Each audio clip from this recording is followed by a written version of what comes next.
बड़ा वोकल हूँ और बांगे दौल आरएसएस और बीजेपी की हमेशा से मुखालिफत की है। मुसलमानों से कहता हूँ कि पॉपुलर फ्रंट ऑफ इंडिया के साथ जुड़े और उन तमाम मुस्लिम तंजीमों के साथ जो मुसलमानों की हिमायत करती है और आरएसएस की निगाहों आंखों में आंखें डालकर वो भी इंडिविजुअल इस बीजेपी आरएसएस के खिलाफ है, मैं तो उसकी हिमायत करता हूँ, क्योंकि चाहे वो दलित हो, कमजोर हो, मजलूम हो, किसान हो, आदिवासी हो, तमाम के साथ हमारा साथ है। डेमोक्रेसी को किस तरीके से कत्ल किया जा रहा है मुल्क के अंदर, कि आज हमारे मुल्क के अंदर मुस्लिम इश्यूज पर एकदम फियरलेसली विवाद होकर कॉन्फिडेंस के साथ मुसलमानों के हक के लिए, ना सिर्फ मुसलमानों के बल्कि अलग अलग जो भी मुस्लिम तबकात है उनके लिए बात करने वाले एक प्रोमिनेंट पर्सनैलिटी है हमारे मुल्क के अंदर, जिसकी साथ और आप ऐसा मत समझिए कि पॉपुलर फ्रंट से फर्स्ट ऑर्गेनाइजेशन होगी जिसको टारगेट किया जाएगा। We are not the first and we will not be the last.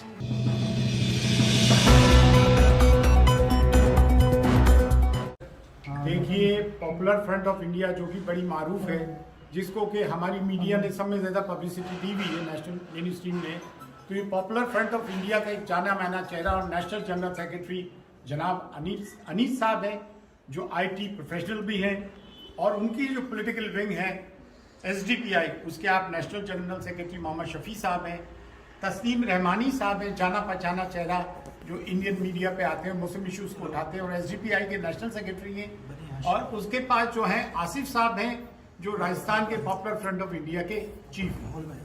और बारगाह हुजूर गरीबनाज में आज क्यों आए ये आपको बताएंगे और आप मजीद सवाल। जी, मैं Anis Ahmad, Popular Front of India का नेशनल जनरल सेक्रेटरी, और पॉपुलर फ्रंट ऑफ इंडिया के बारे में आप जानते होंगे कि अभी आरएसएस के खिलाफ और जो संघ परिवार के खिलाफ जो एक बहुत ही एक स्ट्रॉन्ग आवाज़ बनी है इंडिया के अंदर पिछले चंद सालों से, और जिसकी वजह से हम देख रहे हैं कि जो गवर्नमेंट का एक ट्रेंड है कि जो भी कोई इस गवर्नमेंट को क्रिटिसाइज़ करता है, इसके पॉलिसीज़ को अपोज करता है, उनको टारगेट कर रहे हैं। और वही सिलसिला आज हम देख रहे हैं कि पिछले चंद दिनों से पॉपुलर फ्रंट ऑफ इंडिया को भी बहुत एक टारगेट किया जा रहा है। इस सिलसिले में हमने एक कैंपेन भी शुरू किया है जिसका नाम स्टैंड विद पॉपुलर फ्रंट है, और उस कैंपेन के जरिए हम लोग मुल्क के अंदर अलग अलग जगह विजिट कर रहे हैं। और आज हमारा एक खास विजिट है हज़रत सैयद सरवर सच्ची साहब से मिलने हम आए हैं।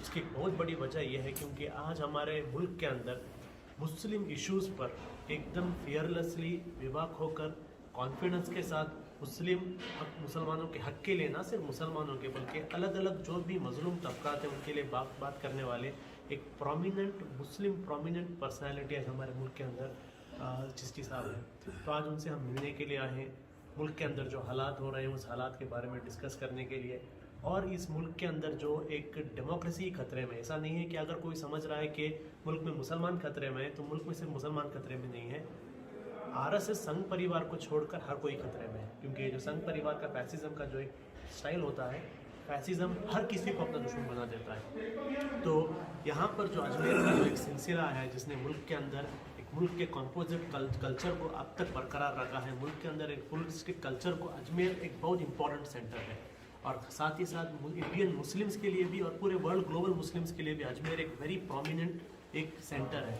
तो हम चाहते थे कि यहाँ से सरवर सच्ची साहब से डिस्कस करके क्या हम साथ में कर सकते हैं, ये मुल्क के अंदर डेमोक्रेसी को प्रोटेक्ट करने के लिए, मुल्क के अंदर जो एक फैसिज्म का एक उरूज आ रहा है, इसको इस चैलेंज को किस तरीके से फेस करने के लिए एक डिस्कशन भी हम लोग यहाँ पर करने आ रहे हैं। अलग अलग जो भी एक शख्सियातें हैं सरवर सच्ची साहब के जो कॉन्टेक्स्ट में उन सबसे मुलाकात। ये जो कैंपेन आप शुरू कर रहे हैं, इस कैंपेन में क्या क्या रहेगा? देखिए, ये जो कैंपेन है हमारा, ये कैंपेन में अलग अलग लेयर्स है। नंबर 1 लेयर्स है होम टू होम विजिट्स। तो हम लोग अभी इस कैंपेन के जरिए पूरे इंडिया के अंदर लाखों घर में डोर टू डोर हमारे कैडर्स विजिट कर रहे हैं, और हालात क्या है उस हालात को हम लोग रख रहे हैं। इसमें मेजर चीज़ जो है, देखिए हम जब डेमोक्रेसी की बात करते हैं, डेमोक्रेसी का मतलब क्या है? डेमोक्रेसी का मतलब होता है डेमोक्रेटिक इंस्टीट्यूशंस। आज इंडिया के अंदर जितने भी डेमोक्रेटिक इंस्टीट्यूशंस हैं, सारे इंस्टीट्यूशंस गवर्नमेंट के और आरएसएस के हथियार बन चुके हैं। ईडी को आप देखिए, जो भी कोई इस गवर्नमेंट के खिलाफ कुछ भी एक बात करता है उसके पीछे ईडी, सीबीआई, एनआईए इन सबको छोड़ा जा रहा है। हम देख रहे हैं किस तरीके से जुडिशरी को कंट्रोल करने की कोशिश की जा रही है। मीडिया के बारे में तो जो मेन स्ट्रीम मीडिया उनके बारे में बात करेंगे तो हम जानते हैं कि किस तरीके से मीडिया को भी एक स्ट्रैंगल किया गया है, उनको भी पूरे कंट्रोल में लिया गया है। तो ये जो एक इश्यूज हैं, इश्यूज को लोगों तक पहुंचा रहे हैं, और साथ ही साथ सेकेंड लेयर जो है, जो इन्फ्लुएंसर्स हैं, जिनका पूरे सोसाइटी के ऊपर जो इन्फ्लुएंस है, जैसे हमारे साथ चिश्ती साहब है, ये एक बहुत बड़े इन्फ्लुएंसर हैं, तो इनके पास भी हम लोग ये चीज़ को लेकर, ये इश्यूज़ को डिस्कस करने के लिए आए हैं, और हम चाहते हैं कि ऐसे एक सिटी से कुछ इस इश्यूज़ पर भी बड़ा एक मिशन यहाँ से भी शुरू हो, उस सिलसिले में हम लोग डिस्कशन करने आए हैं। राजस्थान में कोई बड़ा प्रोग्राम आप लोग अभी करने जा रहे हैं, कुछ इस तरह की कोई है गतिविधि? देखिए, पॉपुलर फ्रंट का हम लोग सोच रहे हैं कि कोई बड़ा कॉन्फ्रेंस करने से अच्छा, एक जगह हज़ारों लोगों को जमाने से अच्छा हम लाखों से जाकर मिले, तो हम वो पॉलिसीज़ में अभी जा रहे हैं। Institute of gathering people in one place पे ऑलरेडी 2017 में हमने राजस्थान में एक बहुत बड़ा कॉन्फ्रेंस ऑलरेडी कर दिया है जयपुर के अंदर। We also have something to say, उस कॉन्फ्रेंस का नाम था, जिसमें हज़ारों की तादाद में लोग आए थे। अभी हम लोग एक दूसरे स्टाइल से हम काम कर रहे हैं कि एक जगह लोगों को जमाने से अच्छा, इसी कैंपेन के जरिए हम लोग डेमोक्रेसी को किस तरीके से कत्ल किया जा रहा है मुल्क के अंदर, उस चीज़ को लोगों तक पहुंचाने के लिए अलग अलग लोगों से हम लोग मुलाकातें कर रहे हैं। PFI को लेकर भारत सरकार की कुछ एजेंसियों ने बहुत कड़ी टिप्पणियां भी की थी और कुछ इश्यूज भी उठाए थे, खासतौर से फंडिंग को लेकर और इस तरह को लेकर। उसमें क्या रहा आपके उस मामलों में?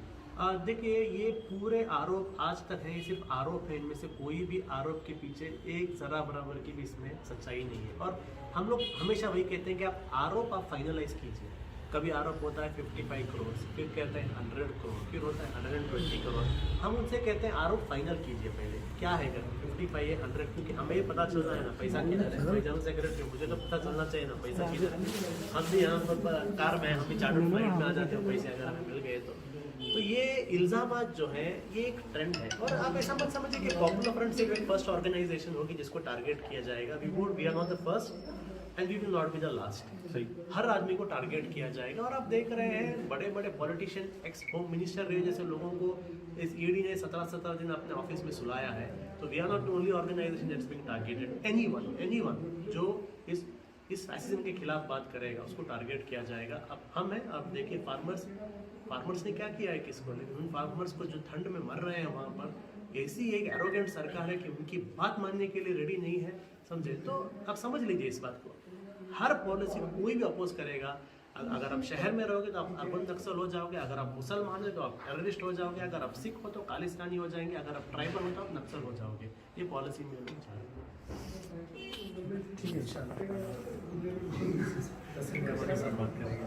तस्लीम रहमानी, देखिए हमारा पार्टी का जो हदफ है, खौफ से आज़ादी, भूख से आज़ादी। अभी इस वक्त पूरे मुल्क में खौफ का माहौल बपा किया जा रहा है। चारों तरफ हर किस्म का खौफ, हर किस्म के हर एक तबके को खौफजदा किया जा रहा है। सरकार खौफजदा कर रही है, दूसरे लोग नहीं कर रहे। चूंकि सरकार एक आइडियोलॉजिकल गवर्नमेंट है जो फासिज्म में यकीन रखती है और वो प्रूवन फासिज्म है और वो हर खौफ ज़्यादा कर रहा है। इसी तरह भूख, आज अगर फार्मर बैठा है तो भूख सामने दिखाई दे सकती है। मजदूरों के खिलाफ कवानीन बने हैं, भूख दिखाई दे रही है। तो हमारा जो ताल्लुक है वो बहुत सीधा है कि हम इस मुल्क के हर एक मजलूम तबके के खिलाफ हैं। वो हिंदू, मुसलमान, सिख, ईसाई, पारसी, जैन, ब्राह्मण जो भी है, और वो किसी भी मसलब से भी इसका कोई ताल्लुक एक सियासी जमात का नहीं हो सकता। हम चाहे बरेलवी हो, देवबंदी हो, शिया हो, सुन्नी हो, खानकाही हो, गैर खानकाही हो, या उनका मजहब अलग हो, हर एक तबके के खौफ और भूख को हम एड्रेस कर रहे हैं। और ये रीज़न है कि आज हम यहाँ आए हैं, जैसा कि पॉपुलर फ्रंट के जनरल सेक्रेटरी साहब ने फरमाया कि गवर्नमेंट में एक टारगेट कर रही है, हर एक तबके को टारगेट कर रही है।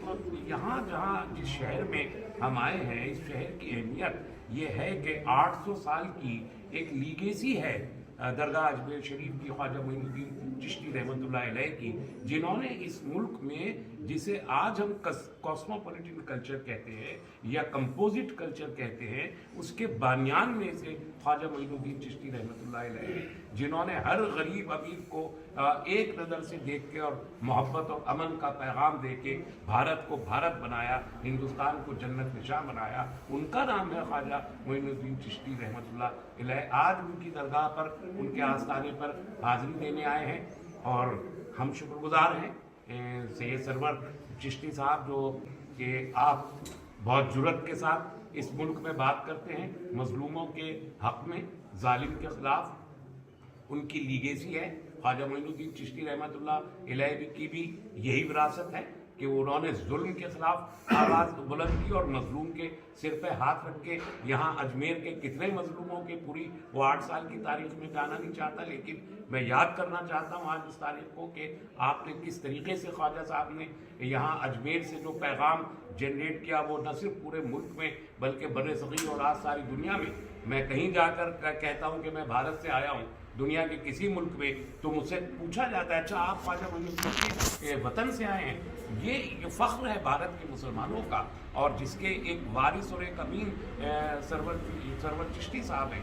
तो आज हम इनके पास भी आए हैं कि वो भी उनका ताउन हमें हासिल रहा है, फर्दर भी उनका हमको ताउन चाहिए। हम दुआ लेने भी आए हैं ख्वाजा साहब की दरगाह पर कि हमको वो दुआ हासिल हो। हमने अभी केरल में बहुत सी सीटें 100 से ज़ायद सीटें तना जीती हैं केरल में, जबकि कम्बिनेशन अलाइंसेस लड़ रहे थे, LDF का, UDF का, NDA का अलायंस लड़ रहा था, SDPI ने तनहा इलेक्शन लड़ा और अल्हम्दुलिल्लाह 100 से ज़ायद लोकल बॉडी की सीटें हमने जीती। यही राजस्थान में बारान में जो ज़िला परिषद का इलेक्शन हुआ 5 सीट हमने 9 लड़ी और 5 सीटें जीती। तो अल्लाह की जानिब से वो जो कामयाबी नेक लोगों को और सच्चे और ईमानदार लोगों को मिलती है वो हमको मिल रही है। और अभी बेंगलोर में इलेक्शन होने वाला है बहुत जल्दी, म्यूनिसिपल कॉर्पोरेशन का बहुत मतदान किया गया है। हमारा कैडर कुर्बानियाँ दे रहा है, पूरे मुल्क में कुर्बानियाँ दे रहा है। बेंगलोर में भी झूठे इल्ज़ामात में SDPI के कैडर को गिरफ्तार किया गया है, लेकिन अब म्यूनिसिपल कॉर्पोरेशन का इलेक्शन आ रहा है, हम लोग वहाँ मेहनत कर रहे हैं, जद्दोजहद कर रहे हैं। और आज अब यहाँ दरगाह पे खड़े होके हम दुआ भी करेंगे कि हम जिस खुलूस और सच्चाई के साथ, ईमानदारी के साथ मेहनत कर रहे हैं, कुर्बानियाँ कर रहे हैं, हम दुआ करेंगे यहाँ खड़े होके कि हमको बेंगलोर में भी वैसी ही कामयाबियाँ हासिल हो जैसी हमको केरल में और राजस्थान में हासिल हुई हैं। तो ये गर्ज है कि एक बड़ी आवाज़ जो यहाँ ख्वाजा मोइनुद्दीन चिश्ती रहमतुल्लाह अलैह की जो लीगेसी है, जो विरासत है, उस विरासत से भी वो आवाज़ उठे जो मजलूमों के हक़ की आवाज़ है और पूरे मुल्क में वो आवाज़ गूंजे। उसके लिए हम जहमत देने आज सरवर चिश्ती साहब को भी आए हैं और ख़ास आस्ताने गरीब नवाज पर उसके लिए दुआ को भी। आपका नाम? तस्लीम रहमानी, नेशनल सेक्रेटरी SDPI। जो भी इंडिविजुअल इस BJP RSS के खिलाफ है, मैं तो उसकी हिमायत करता हूँ, क्योंकि चाहे वो दलित हो, कमज़ोर हो, मजलूम हो, किसान हो, आदिवासी हो, तमाम के साथ हमारा साथ है। और मैं बड़ा वोकल हूँ और बांगे दौल RSS और BJP की हमेशा से मुखालिफत की है, क्योंकि ये फैसिस्ट रजीम है। ये रजीम कहूँगा जिसने कि हमारे खूबसूरत मुल्क हिंदुस्तान का सोशल फैब्रिक ख़राब किया है। मैं कोई वर्ड्स मिन्स नहीं करना चाहता हूँ। तसव्वुफ का और सूफीज़म का मतलब ही यही है कि गरीब, कमज़ोर और नादारों की हिमायत करना। मुसलमानों से कहता हूँ कि पॉपुलर फ्रंट ऑफ इंडिया के साथ जुड़े और उन तमाम मुस्लिम तंजीमों के साथ जो मुसलमानों की हिमायत करती है और RSS की निगाहों आंखों में आंखें डालकर बात करती है। सैयद सरवर चिश्ती अजमेर। उससे पहले हजरत सरवर चिश्ती साहब, अनीस अहमद साहब, तस्लीम रहमानी साहब ने बताया, और मैं यहाँ से पूरी हिंदुस्तान की आवाम को एक अपील के साथ अपनी बात कहता हूँ कि एक ऐसा संजीदा वक्त है और हम उस सरज़मीन से बात कर रहे हैं जिन्होंने इस पूरे हिंदुस्तान को हिंदुस्तान बनाया है और हिंदुस्तान को एक कल्चर दिया है। यहाँ जो तहज़ीब को ख़त्म करके जिस तहज़ीब को एक फासीवाद पूरे देश में कब्ज़ा कर रहा है, तमाम न सिर्फ मुसलमानों के लिए बल्कि पूरे देशवासियों के लिए बहुत तकलीफ़ का वक्त है। आप देख रहे हैं अब डे बाय डे लिंचिंग से शुरू, उसके पहले ही शुरू हुए थे, लेकिन जब से मोदी 1 मोदी 2 देख रहे हैं आप, लिंचिंग से शुरू होकर SC ST ब्रदर्स के साथ लेकर OBCs को लेकर आज आप देख लीजिए किसानों तक पहुंच गए हैं। और ये पूरी तरह देश को गरीब और गुलाम बनाना चाहते हैं। और मैं यहाँ से उस आज़ादी को भी याद दिलाना चाहता हूँ कि जिस तरीके से अंग्रेज़ों ने इस देश में जो गुलामी का मनसब के साथ काम किया था, उससे ख़तरनाक तरीके से RSS आज हमारे देश को गुलाम बना चुकी है। और जो पूंजीवाद यहाँ पर अंबानी और अडानी के रूप में पूरे देश को गिरफ्त में लेकर आ रहा है, और जो चौकीदार उनकी चौकीदारी के लिए काम कर रहे हैं, उन पूंजीवादियों की चौकीदारी कर रहे हैं, और देश में ऐसा कम्युनल माहौल बना दिया है। और इस सरजमीन ने जिसने ऐसा एक मैसेज दिया है इंसाफ का और अमन का, उस इंसाफ और अमन को हम लोग यहाँ से फिर से पूरे देशवासियों से अपील करते हैं कि ऐसे जो आरएसएस और बीजेपी के जितने भी आउटफिट्स हैं वो जो काम कर रहे हैं वो देश को हमेशा बुरी तरह से पीछे लेके जाने का काम कर रहे हैं। और विश्व में आज हमारी जिस तरीके से छवि धूमिल हो रही है, इस छवि को अगर हम सही करना चाहते हैं तो तमाम हिंदुस्तान के तमाम शहरवासियों से, तमाम हिंदुस्तान वासियों से मैं ये अपील करता हूँ कि हम लोग आएँ और इस फासीवाद के खिलाफ खड़े हों और इनका जम के मुकाबला करें। किसानों के साथ खड़े हों, मजलूम गरीबों के साथ खड़े हों, आदिवासी दलितों के साथ खड़े हों। जिस तरीके से ये लोग टारगेट बना रहे हैं, इस टारगेट को जब तक हम लोग एक साथ नहीं आएंगे इस लड़ाई को पूरी तरह से मुकम्मल नहीं लड़ सकते। और आज जिस तरह से social democratic party of India, popular Front of India, हजरत जहां हम लोग यहाँ बैठे हुए हैं, जहां तशरीफ रखते हैं सरवर चिश्ती साहब, जो आज हिंदुस्तान की एक बहुत बड़ी आवाज़ है, जिनको हिंदुस्तान ही नहीं बल्कि पूरे वर्ल्ड के अंदर सुना जाता है। और इनकी आवाज़ में वो दम रहा है कि ये कभी भी इन ताकतों के सामने, चाहे यहाँ अकेले भिड़ते रहे, इन फांसीवादियों के सामने अपने आप को कभी भी ना शर्मिंदा होने दिया है। और देश की वो आवाज़ है जो असल माने में हिंदुस्तान है। इस बात को समझना है। कई लोग सरवर चिश्ती साहब के बारे में उलूल जुलूल बातें कर रहे हैं, वो लोग तमाम उन फांसीवादियों का एक हिस्सा हैं। वो जो मुस्लिम राष्ट्रवाद का जो मुस्लिम राष्ट्रीय मंच है, जिस तरीके से आरएसएस ने बनाया है, वो तमाम बोर्ड्स जो आरएसएस अपने आउटफिट के रूप में इस्तेमाल कर रही है, ये वही लोग हैं जो यहाँ पर आरएसएस की आवाज बनकर बात कर रहे हैं, जो सूफी साहब हमारे सरवच्ची साहब के खिलाफ भी खड़े होते हैं। इसलिए मैं फिर तमाम मुसलमानों से ये अपील करना चाहता हूं और तमाम देशवासियों से अपील करना चाहता हूं कि ये लड़ाई बहुत बड़ी लड़ाई है। हम सबको संजीदगी के साथ इस देश की आवाज बनकर एक साथ खड़े होकर पॉपुलर फ्रंट ऑफ इंडिया जैसी जो एनजीओज जो आज देश के अंदर काम कर रही है, उनके साथ भी खड़े होने की जरूरत है। कल ही आपको मालूम है जो त्रिलोकपुरी के अंदर जो फसाद किए दिल्ली के अंदर, और जो उसका केस लड़ रहे थे महमूद पराचा साहब को जिस तरह से टारगेट किया और उनको जिस तरीके से उनके ऑफिस पे कब्जा किया और धरपकड़ करने की कोशिश की, वो सब लोग फेल हुए क्योंकि इलीगल थे वो लोग। इसी तरह से इससे पहले जिस ये ईडी ने पूरे पॉपुलर फ्रंट ऑफ इंडिया के जितने ऑफिसर्स थे और जो लीडर्स थे उनके यहाँ पर छापेमारी की, लेकिन वो लोग सब फेल हुए हैं। और ये नतीजा यही है कि वो लोग जिस तरह से फैब्रिकेट करना चाहते हैं और जिस तरह से आवाज को दबाना चाहते हैं, उसको हम लोग किस तरीके से रोक सकते हैं, सब एक साथ खड़े होके। यही मैं आपसे अपील करूंगा कि हम लोग एक हों और इस आवाज को हम लोग बुलंद करें जो देश की आवाज है। बहुत बहुत शुक्रिया। अस्सलाम वालेकुम। Mohammed Shafi, SDPI general.